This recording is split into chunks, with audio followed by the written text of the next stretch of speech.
Birinchi raqamli valyuta kurslari kanaliga xush kelibsiz.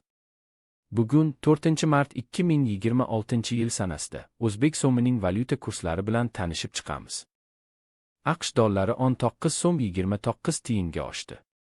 1 AQSh dollari 2209 so'm 86 tiyin bo'ldi.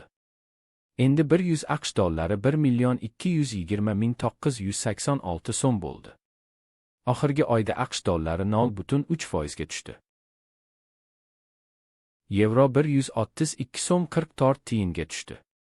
1 yevro 14170 so'm 76 tiyin bo'ldi. Endi 100 yevro 1,417,076 so'm bo'ldi. Oxirgi oyda yevro 2,4% ga tushdi.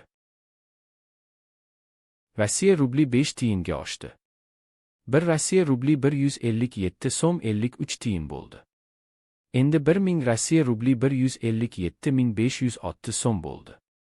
Oxirgi oyda Rossiya rubli 1,5% ga tushdi. Xitoy yuani 1 so'm 73 tiyinga tushdi. 1 Xitoy yuani 1769 so'm 49 tiyin bo'ldi. Endi 1000 Xitoy yuani 1,769,490 so'm bo'ldi. Oxirgi oyda Xitoy yuani 0,5% ga oshdi. AQSh dollarining Rossiya rubliga nisbatan kursi 10 kopeykaga oshdi. 1 AQSh dollari 77 Rossiya rubli 51 kopeyka bo'ldi.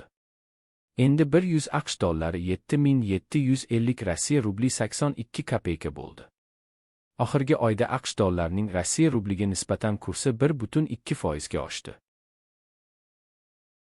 Ertaga yangi kurslar bilan uchrashguncha like bosib obuna bo'lishni unutmang. Qo'ng'iroqchani bossangiz video chiqishi bilan sizga xabar beraman. Kuningiz xayrli bo'lsin.